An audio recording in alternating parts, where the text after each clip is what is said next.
Hey everyone, I'm Alex Winston, founder of Expedite All. I wanted to invite you to the 2025 Capital Ideas Conference for TIA. It's April 9th through 12th in San Antonio, Texas.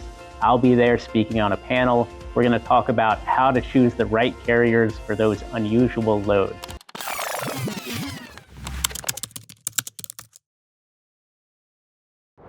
With that, I'd like to just start here, and we'll have each guy give an introduction, a little bit of their background, so you know what their point of view is coming from. So, Nick, if you want to start with you. Thanks, Jordan. Nick Farrow with Gateway Logistics. We're brokers based out of Cincinnati, Ohio. My background is actually not in logistics. I'm a CPA by trade, but I've been in the industry for the last 6 years at Gateway Logistics, and I'm here to talk today about Hazmat. I think expert might be a little bit of a stretch, but we do probably 5 to 10% of our businesses on the Hazmat side, so we've gained some experience that we're happy to talk to today. Maybe help teach. Hopefully, maybe I'll learn some stuff myself. So, Alex. Yeah, Alex Winston. I'm with Expedite All.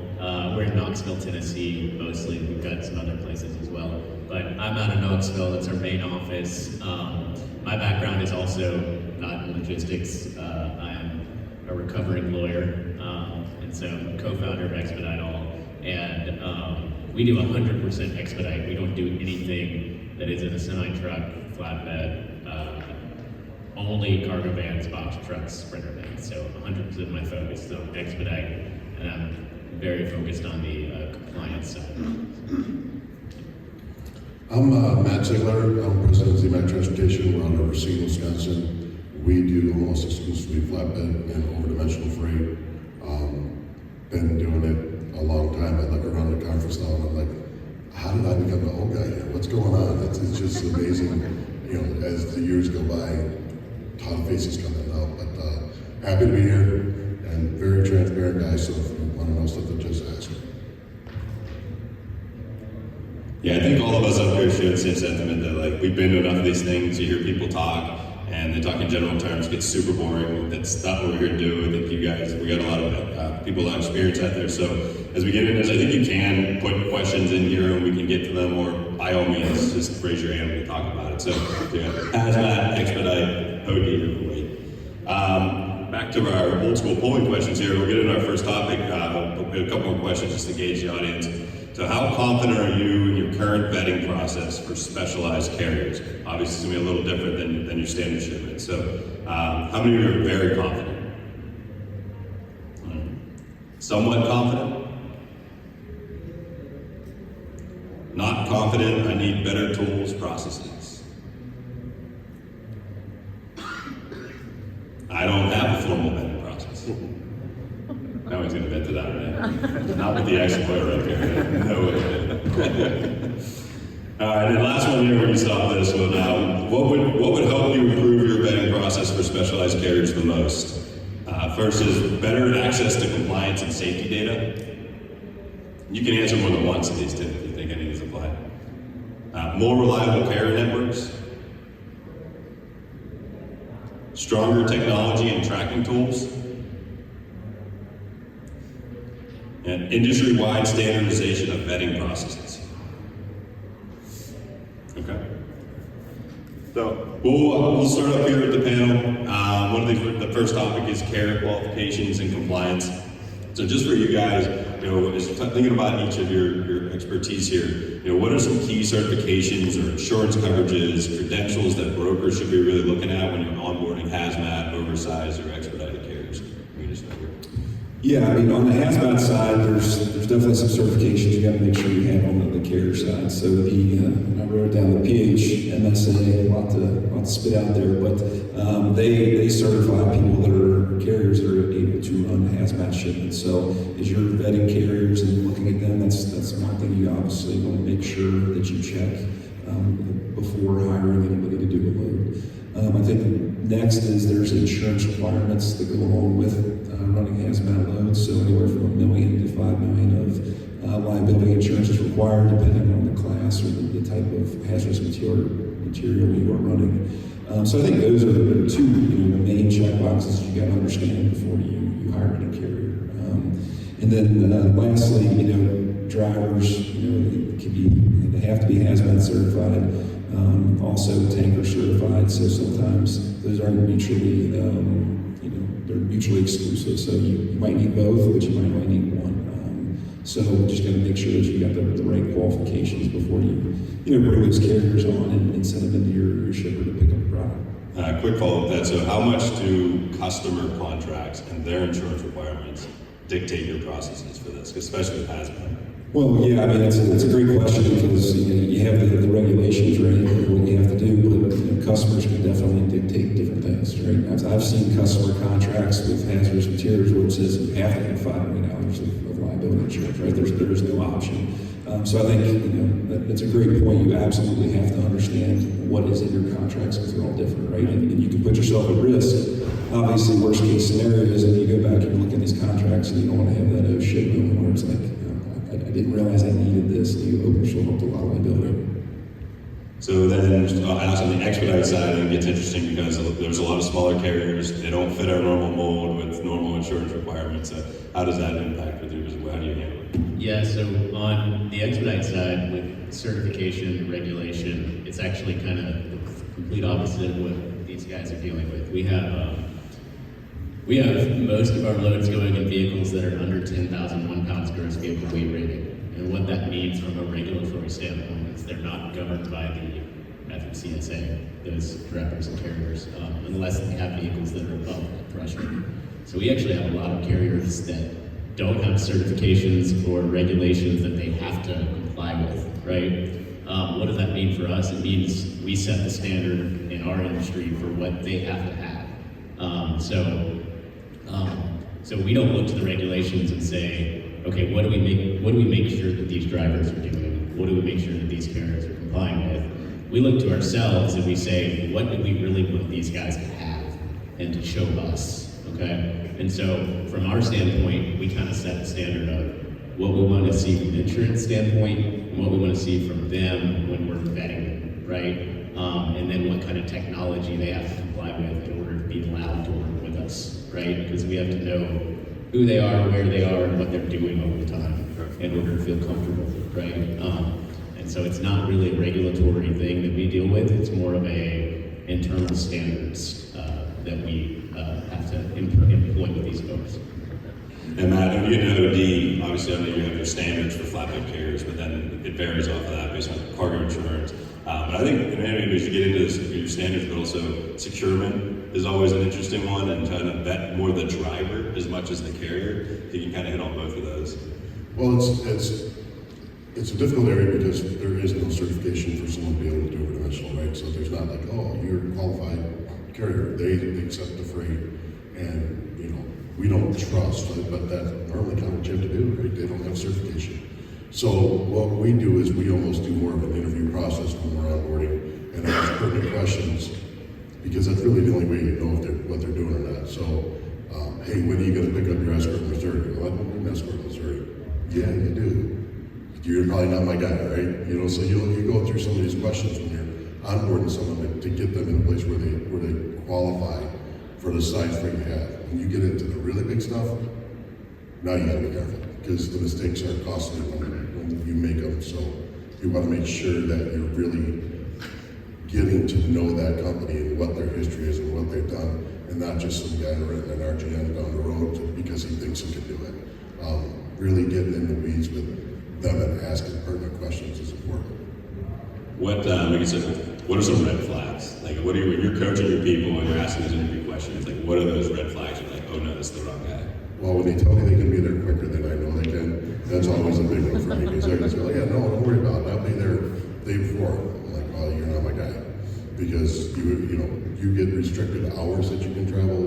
There's things around, there's curfews around cities, right? So if you don't know that, like you don't set a crane appointment in Chicago for 8 a.m. on Monday because you can't travel on the weekend and you can't travel until 10 o'clock in the morning. So you're going to end up late for that. So you ask these pertinent questions to get down, and if they give you one wrong answer, you're better off to just try and find another carrier because you're going to get screwed if you say, well, I get why you didn't answer it that way. No, be picky because the mistakes are expensive.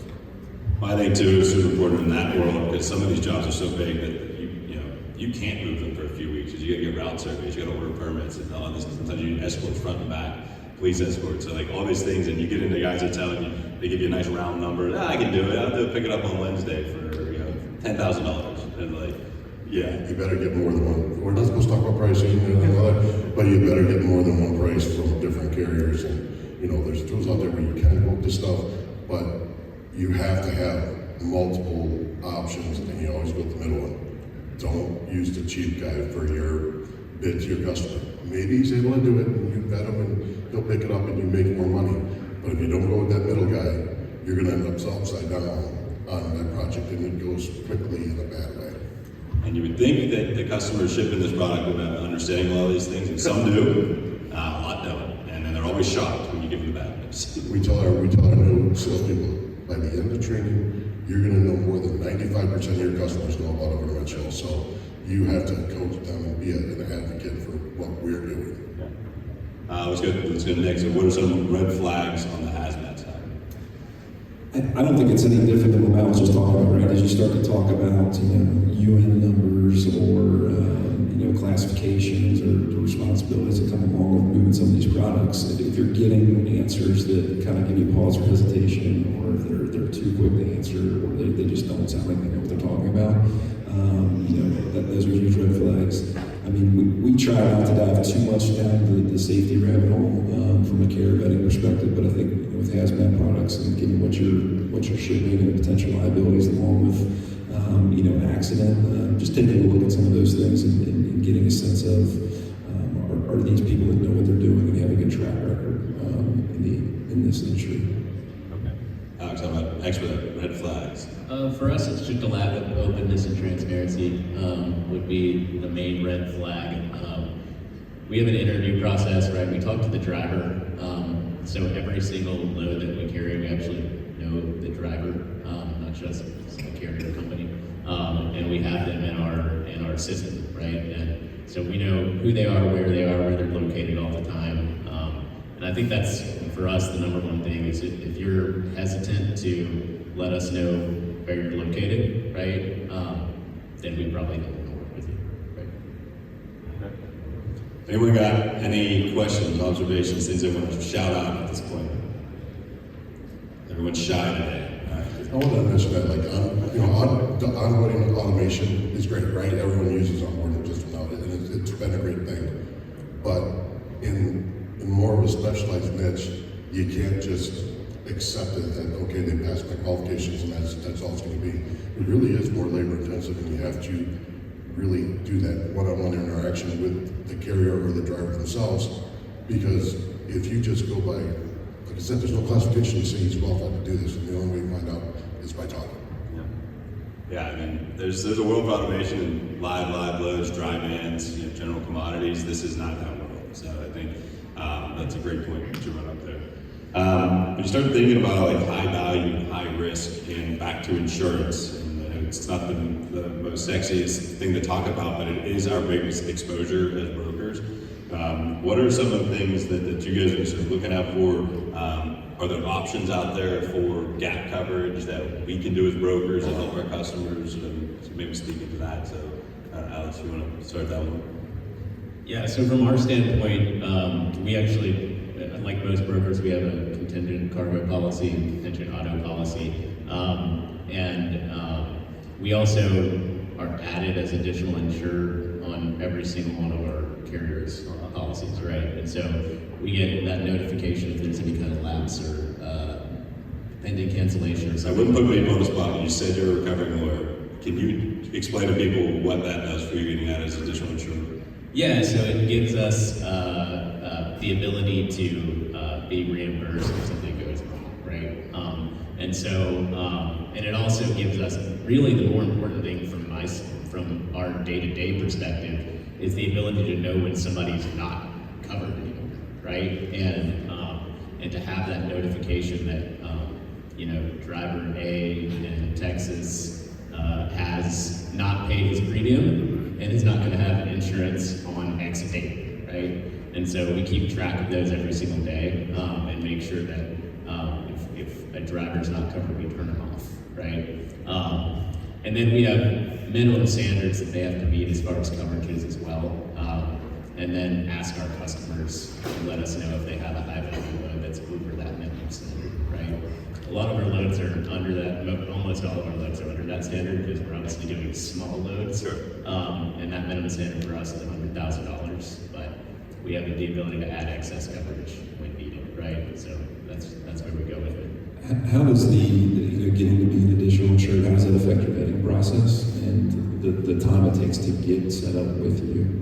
So it doesn't really take a lot of time, but it does take some cooperation from the driver, right? And a lot of times their insurance company will charge them to add an additional insurance. So that's something you have to overcome. If you're trying to do that with everybody, most of them are going to say no because you're probably only going to give them they don't know how many loads you're going to give them. You can promise them the world, but they may think I'm only going to get this one load. I'm not going to pay $100 so that this guy can be on my insurance, right? So you have to build that relationship and we do interviews and training with these drivers. They know we're going to give them a lot of freight, right?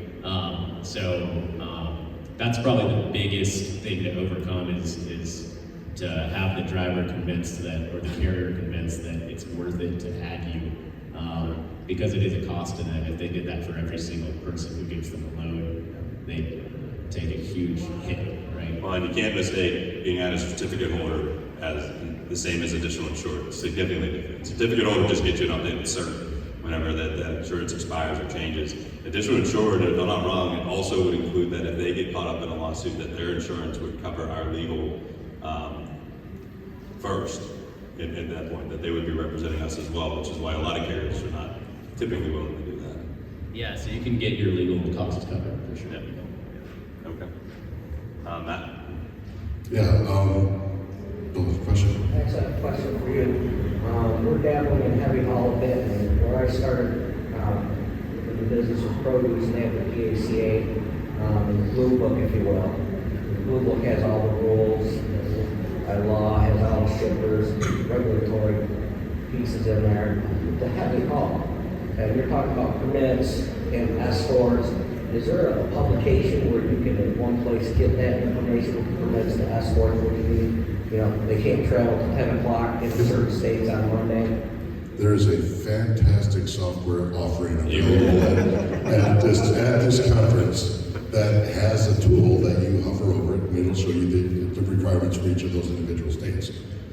Brilliant people wrote it. I mean, it's revolutionary. I think it starts with a Z. No, it's affection wise law. That's what I'm supposed to do that either. But anyway, yeah. So what? Each state has different rules, and that's actually the biggest challenge. And they don't communicate with each other. And they have, if you have a 13 wide load going from Wisconsin to Texas, you don't have to have an escort in Wisconsin, Illinois, but you do need one in Missouri and Oklahoma, and then you don't need one in Texas yet. So knowing those regulations and what the cost is that affiliates with it is the challenge. That's why most people, honestly, have struggles with it, is because every state's its own kingdom, and they all have different timelines that you work on, and it can become frustrating. But there are tools out there to help you navigate that. From an insurance perspective, I think the most important thing that we do is we carry an all-risk cargo policy that we can get up to $1 million in cargo, and it's primary. So if grandma runs a truck off the road, we're not, it's a primary government coverage of the cargo. That has been, and you always think, okay, are they really going to pay a claim? Believe me, they pay some. We had a $700,000 claim. The person was off route, and really it should have been general liability at that point. But they paid the claim. They paid the claim. On the primary insurance coverage that you're talking about, when you have a high value load like that, are you informing the carrier and driver obviously you're informing them of the value of the load, but are you also informing them that you have the primary coverage, or are you allowing them to cover that first? So we'll request if they run it, like we can have them get an excess policy to cover that piece. Sometimes it's cheaper to do it that way. But if we're putting it on there, really it doesn't make a difference if we tell them or not, because the declared value is on me. I know that they only have $100,000 cargo, but I give them $1 million load. I would be liable for doing that anyway. And even if I told them it's $1 million, they would have to say, no, I'm not taking it, because the declared value is really where that comes from. But if I have the primary piece, we still go after them for the max that we can get if it's a total loss, because that's the expectation that they were going to have to cover anyway.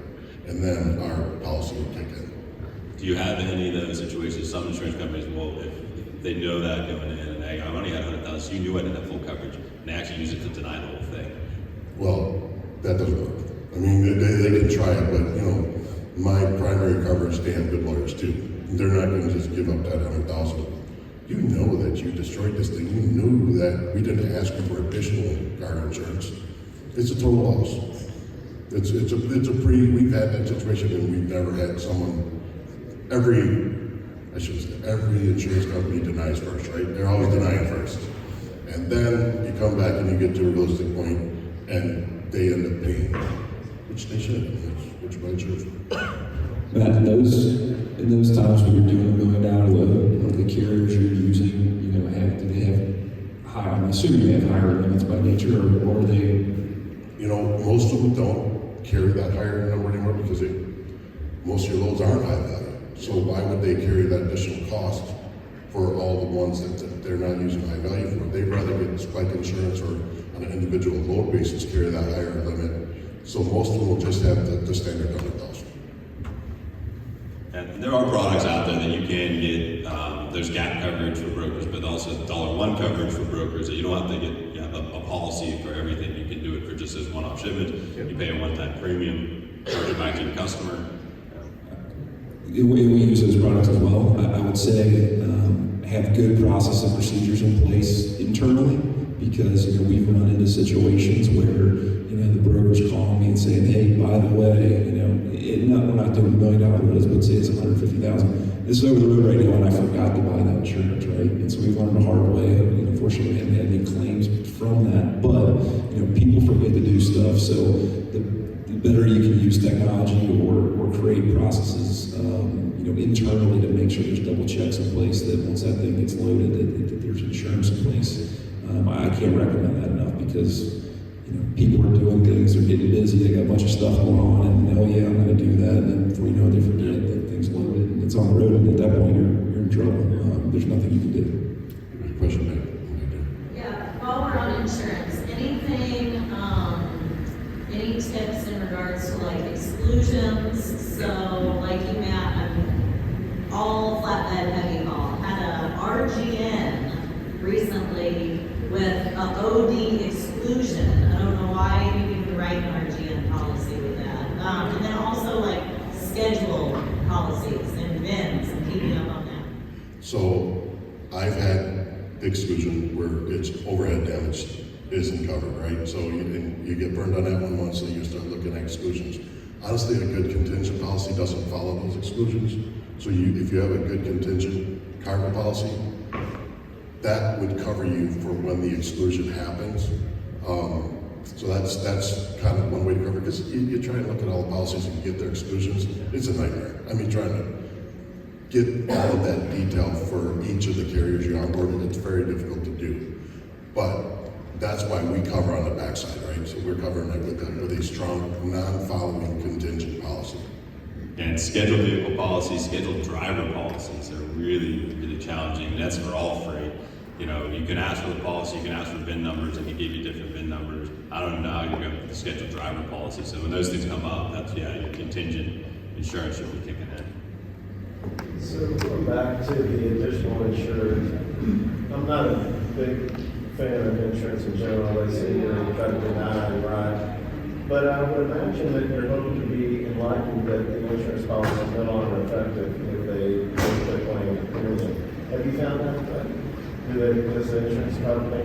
Because Alex, you're saying that you get additional insurance from each and every policy.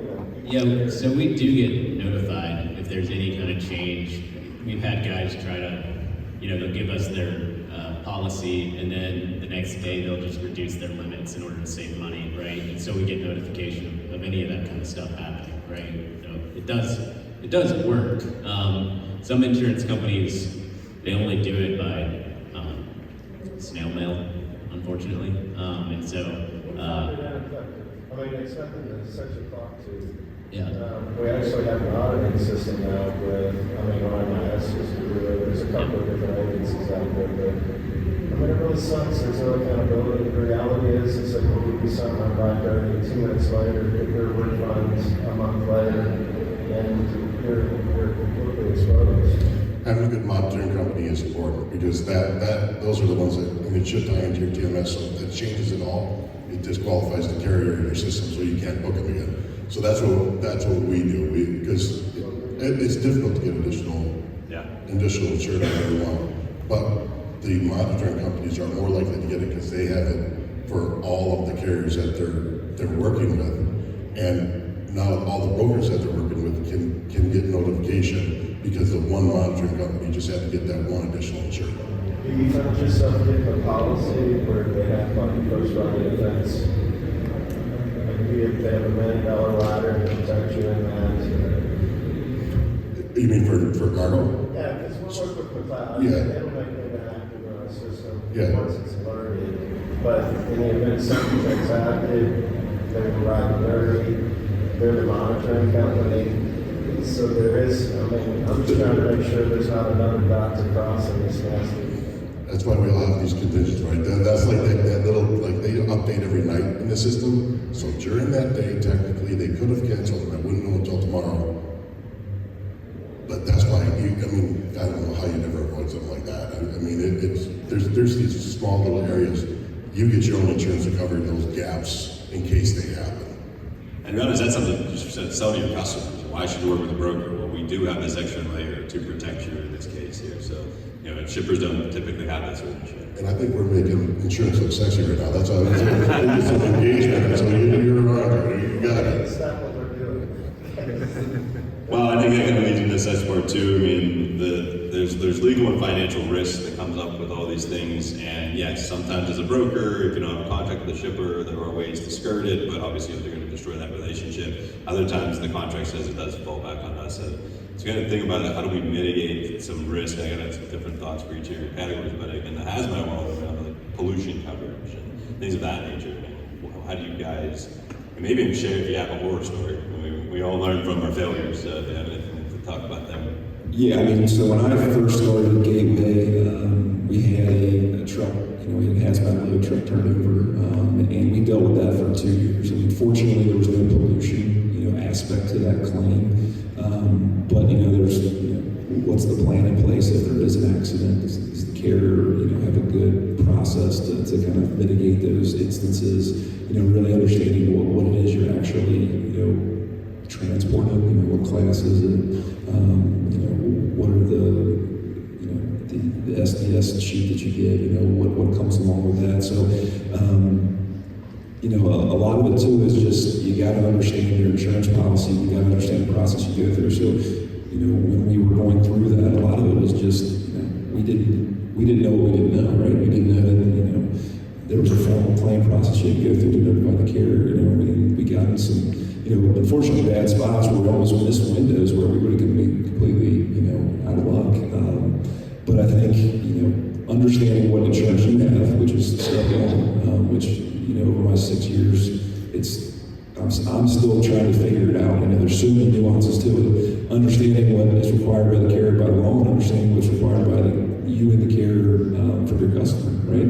When you sign those dotted lines and having a good process in place on who's allowed to sign those, who's allowed to review those contracts before, brokerage wants to move that load, right? And they're just eager to sign off on that contract and send it in, and you don't want to be in a situation where you're pulling that contract out saying, well, okay, what did I sign myself up for? And hopefully I'm not in a terrible spot right now. But, Yeah, I think the scariest part is every time we hear something bad at the executive level, the first thing we start to deep dive on pulling contract is what exposure do we have? What have we signed up for? So, I think on the expedited side, I don't know how much of this with your business, Alex, but that just in time and consequences for not making it on time and shutting lines down, all that sort of stuff. What's your financial risk in that expedited world? Yeah, so one thing we do is we don't sign contracts where we're liable for consequential damages. So And except there are certain areas where we'll allow consequential damages, like if we breach confidentiality or breach non-solicit or something like that, right? Obviously, those damages are going to tend to be consequential, lost profits, that sort of thing.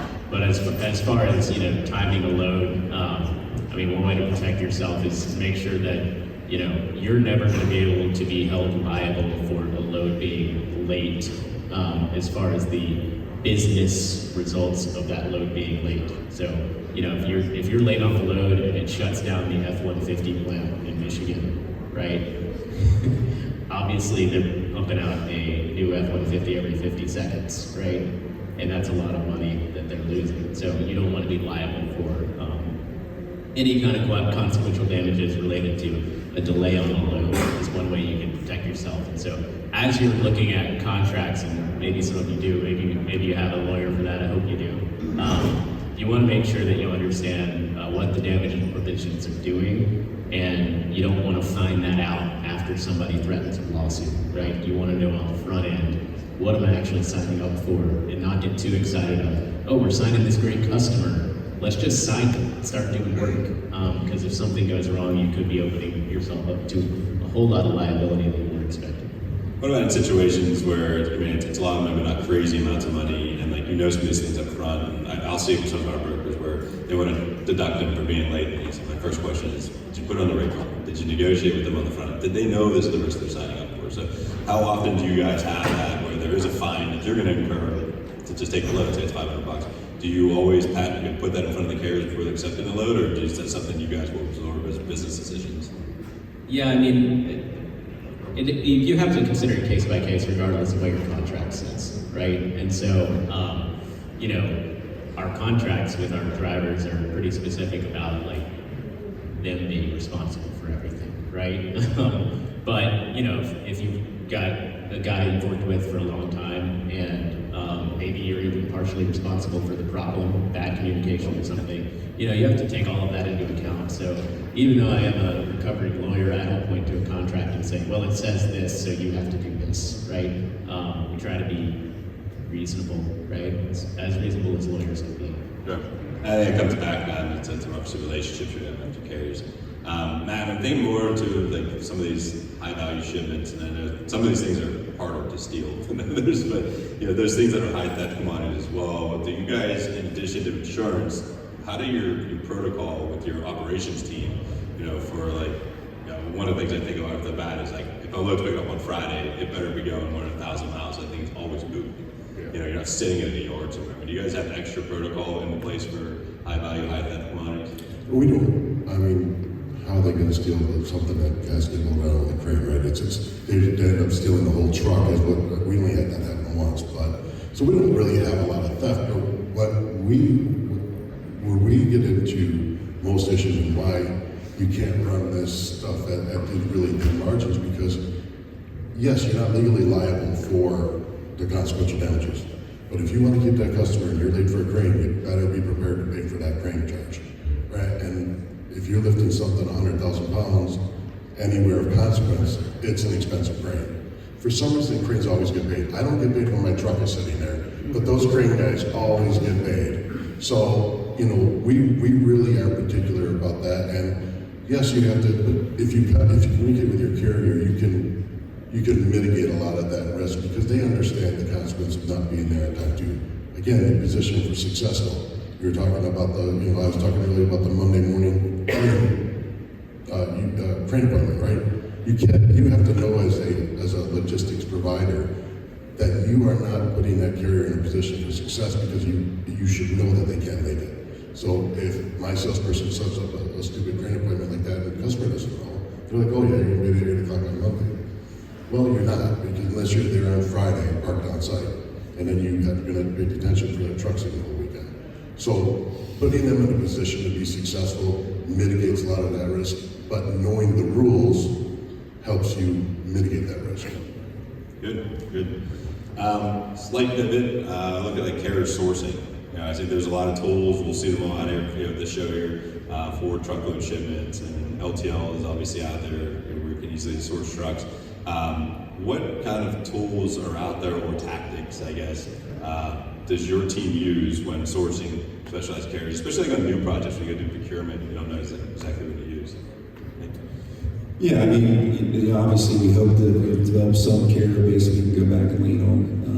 But, we use also, highways, that's one we use to kind of look into and try to find carriers.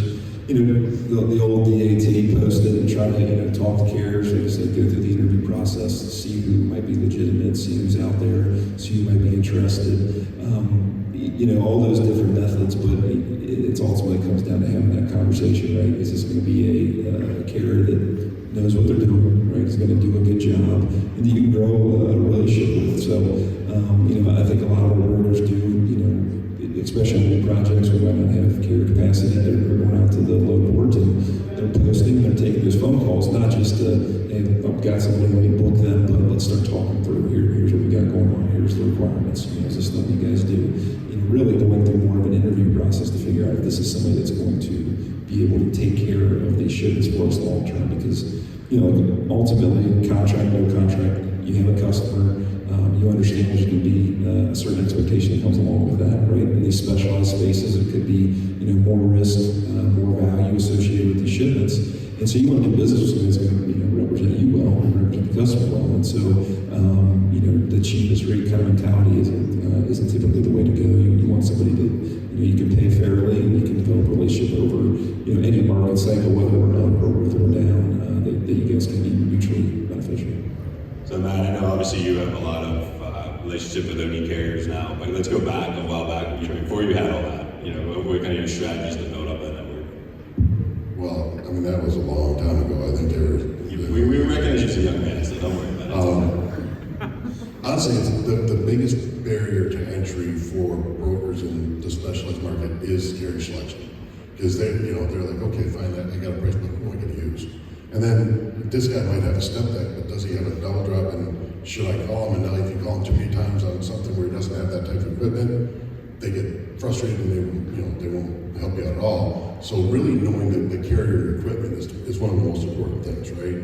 If you have a certain height load and you want to make sure that you get a 20-inch deck because it will keep you under having an escort in certain states, you need to record that information and keep that carrier information somewhere.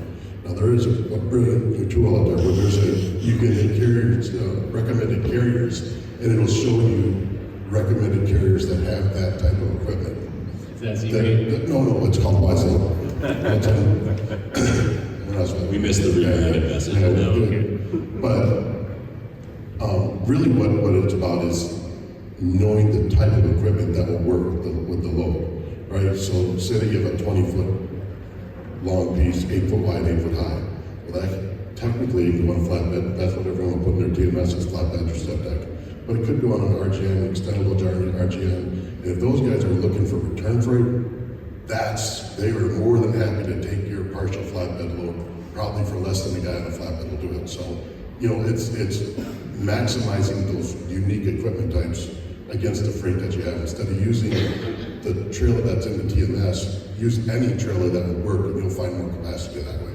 I think too, when you look at probably a flaw in a lot of TMSs, and I'm sure there's space within a carrier profile to add the types of trailers they have, but how many brokers are actually using that or keeping that data clean outside of you? I would imagine in this room are more like us where, it's not the cleanest of data, it's more tribal knowledge in a lot of cases, so I guess probably utilizing those tools, if you're gonna go in that space, You have to, because really that is the biggest barrier coming in. Is they're like, great, I got a price down, who do I call?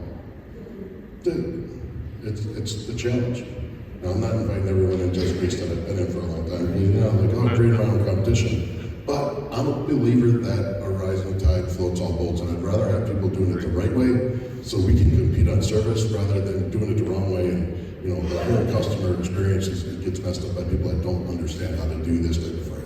I think it's safe to say that in the OD carrier community, there's probably not very friendly with most brokers, but they know the good ones. Yeah. Well, and you have to, that's why knowing a lot of those rules helps you validate with your carriers too, because they don't want to really take the freight from you.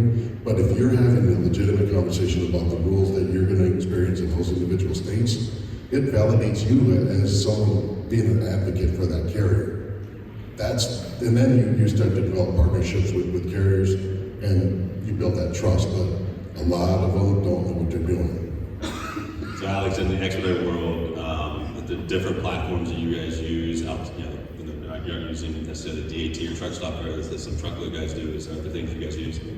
Yeah, so in our world, we found that most of those tools aren't very useful, honestly. So, because you have these small owner-operators, maybe they own 1 or 2 Sprinter vans, maybe they own 1 box truck, and everything is geared towards truckload, really, in the software vetting world. So it doesn't really apply. I think if you looked some of these guys up, you'd see red flags, even though they might be good carriers, if you looked them up on some of the common vetting tools. And so we really focus on our own software. And so we've, right now we have about 9,000 active drivers on that software of cargo vans, box trucks, straight trucks, okay?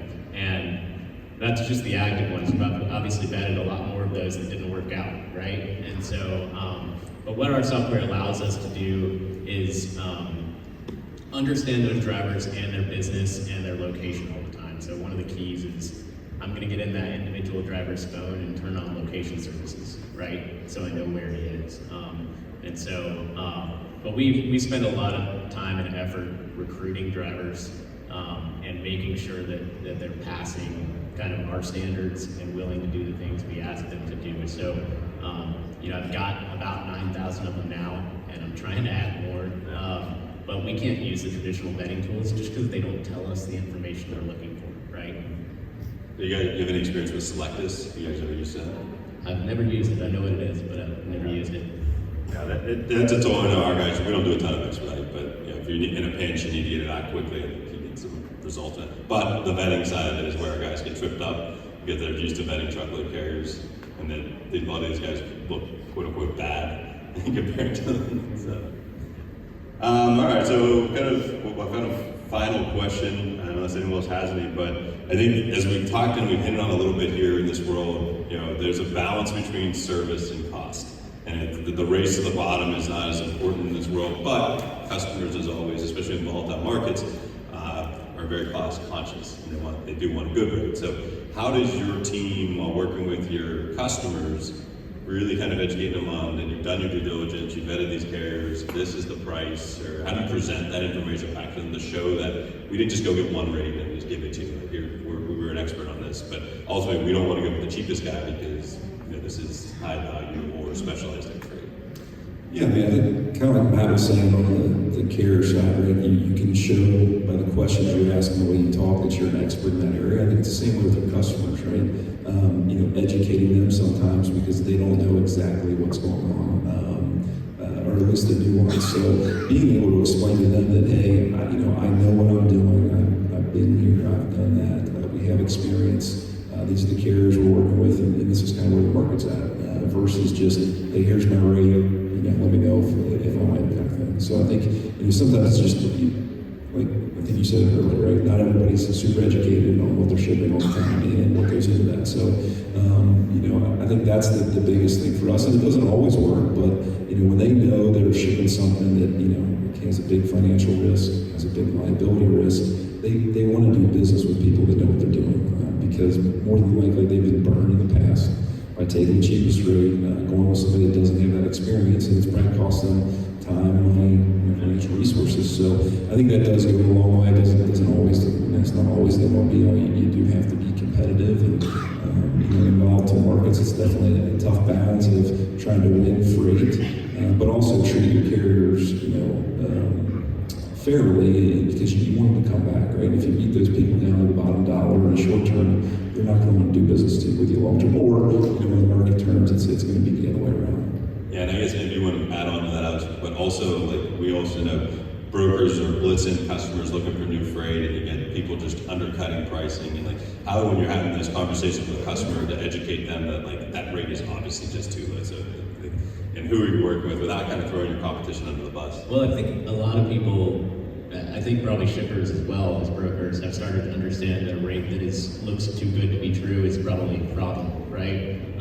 More than a solution. And so that's the number one thing. But what we do to make sure our customers really understand how we're operating and that, you know, we're doing it pretty differently than everyone else. We don't put any loads on a load board ever of any kind. We had this internal software that we're using to manage these drivers originally, and we've given our customers now a customer-facing portal where they can actually see it themselves, right? So they can see where our drivers are.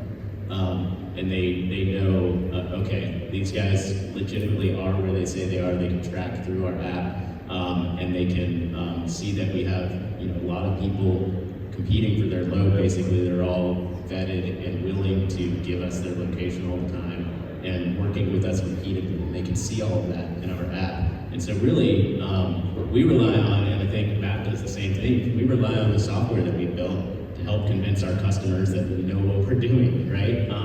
And so, you know, my CTO, Elena, is in here, my VP of product, Ross, is in here, and they've worked for years to make sure that it's not only very safe for us to do business the way we do, we don't get loads stolen, we don't have problems. Any of the problems that we hear about, the fraud apocalypse doesn't affect us.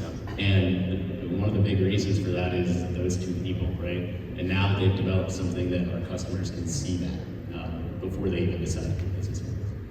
A little bit, I think with OD carriers especially, like they get quote fatigue a lot too, and I know you want multiple options. You don't want the guy who go if he fails, you want to make sure backup options. But so you talk a little bit about how you build carrier relationships through managing through those quotes. It's like you're setting me up to talk about Wising, right? Because it is a current market rate that changes, and that's actually all we use. I don't go to carriers because I know that the number's right, and after I get the freight, then I go to the carrier to negotiate based on what that truck might show in the software. I swear, it's not a setup. It's not. But it really, it's important. You know, it's been very difficult to sell service the past 2 years, right? You know, you're telling people, hey, we're the best, and you know, I'm worth the extra money.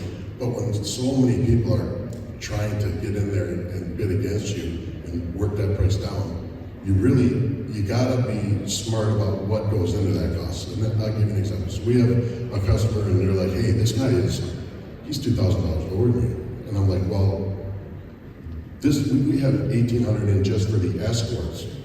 What they're probably doing is either they quoted wrong, they don't know that it's an escort, which is bad, or they do know when they're gonna bootleg, which is worse. Where they just say, it's only 12-1 wide, so I'm not going to get the escort in Oklahoma. That, if you put that position to your customer now, you protected them from potential liability for using someone that they know is going to break the law, because I just told them that, kind of set them up for that. But it validates your pricing, and you can get a little bit more when they build that trust. It's been difficult to do. But if you have a solid pricing tool that gives you a good market rate, you can negotiate with the carriers, and you can also work with the customers and get them to understand the value in your service a little bit more. Again, it's tough. You really do have to. And another thing, I'll point this out too. I tell my people all the time, we can say we're good, but really we can't prove it until there's a problem, right? We have a cargo claim. We have. We're late for delivery. That's when we can prove how good we are, when we find a quick solution to that problem. If I just pick up and deliver on time, well, hell, that's what we're supposed to do. You know, that's not great service. Great service is actually solving the problem that you're gonna run into as trucking. You're gonna have problems. How you deal with that problem and how accountable you are to your customer, that's when you can prove your value. Yeah, I mean, for those that aren't, and quote fatigue with OD carriers is real. On our asset side, we're in the middle of drayage, and our agents get just blitzed with quotes with them. And then when someone comes with a delivery order in hand with a rate and do you have capacity, it's just so much more refreshing. Well, that's the problem is that, so you call these guys and you get 10 quotes from them, you're probably not getting maybe one of those lows. And if you get it from multiple carriers, once they give you, 10 or 12 quotes, you're like, you're never going to get the freight anyway now, so I'm not going to quote you anymore. Occasionally, as I side, I know that's what I was doing with brokers. They call me for a rate, and I don't want it because you don't really understand what's happening. When I give you the rate, you're like, oh, that's really high. you know what it takes to move this stuff? That's not really high. That's what happens with most brokers when they talk to OD carriers about what the price should be. So we covered a lot here. We've probably got time for one more question. Someone wants to shoot one out. Hey, I'm Ken Joy with Road One, so I'm on the carrier side of this conversation.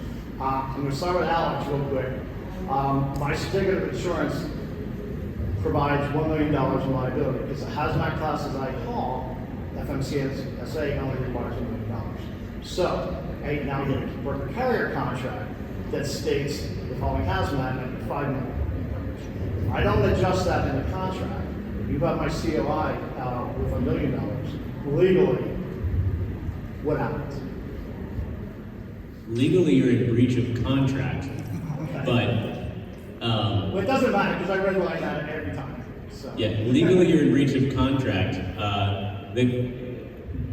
You've probably signed something that says you're going to be liable for above your policy regardless. Okay, so even if you didn't have any insurance, I try to adjust that one. yeah. But the question becomes when you get to a $5 million number is, can anyone collect that judgment from you, right? And so, it's their responsibility to make sure your COI matches their requirement, right? It's not your responsibility to make sure that happens, but it is your contractual duty to do it, right? And so it's both of your problems, and it becomes even more your problem because if you don't have $5 million and you need $5 million of coverage, you've got a lot of exposure, right? And so, negotiate, obviously, guys, when you've got insurance provisions in your contracts and every one of them have them, don't think, oh, I think I've got that, I've just signed it, right? I used to be general counsel of a very large software company, and I sent every single insurance provision in every contract we ever looked at to my insurance agent and said, see any issues here, even though I think I know, right? Because they can look at it in real time, know exactly what we've got, and give me advice back on whether we need to change it. So, you have an insurance professional who sold you an insurance contract, right? Make sure you're bouncing it off of them as well, and don't just assume, yeah, I think I've got it covered. These insurance provisions and contracts are actually really important.